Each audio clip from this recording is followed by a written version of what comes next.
બિલખામાં પૂજ્ય જલારામ બાપાની 226મી જન્મજયંતિની ભવ્ય ઉજવણી કરવામાં આવી। સરસ્વતી સન્માન કાર્યક્રમમાં તેજસ્વી વિદ્યાર્થીઓને શિલ્ડ અપાયા। પોલીસ દ્વારા ચુસ્ત બંદોબસ્ત જાળવવામાં આવ્યો હતો। બિલખામાં લોહાણા મહાજનના નેજા હેઠળ સમગ્ર લોહાણા જ્ઞાતિ દ્વારા પૂજ્ય જલારામ બાપાની 226મી જન્મજયંતિની ભવ્ય અને શાનદાર ઉજવણી કરવામાં આવી હતી। ઉજવણીની આગલી રાત્રિએ નાસ્તાનો રાસનો ભવ્ય કાર્યક્રમ રાખવામાં આવ્યો હતો।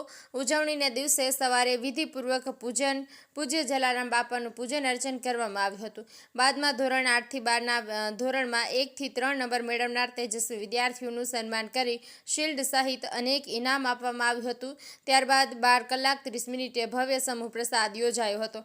ત્યારબાદ બપોરે પૂજ્ય જલારામ બાપાની ભવ્ય શોભાયાત્રા લોહાણા મહાજનવાડીએથી નીકળી શહેરના મુખ્ય રસ્તાઓ ઉપર ફરીને આજના બંને સમયના પ્રસાદના દાતા હિંમતભાઈ શિંગાળા અને ધવલભાઈ શિંગાળાના નિવાસ સ્થાને પહોંચી હતી, જ્યાં આગળ પૂજ્ય બાપા દ્વારા બિલખાના તન્ના પરિવારને આપવામાં આવેલા કથરોટ લઈને હાલ બહાર રહેતા કૌશિકભાઈ તન્ના લઈને આવ્યા હતા।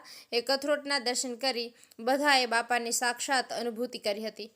આ શોભાયાત્રા સાંજે પરત લોહાણા મહાજનવાડીએ પરત ફરી હતી, જ્યાં પૂજ્ય જલારામ બાપાની આરતી કરી કઢી ખીચડીના પ્રસાદનું આયોજન કરવામાં આવ્યું હતું।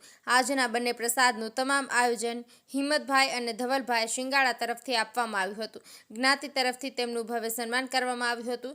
સમગ્ર ઉજવણી દરમિયાન બિલખા પોલીસ દ્વારા ચુસ્ત બંદોબસ્ત જાળવવામાં આવ્યો હતો। મહેન્દ્ર નાગરેચા, બિલખા।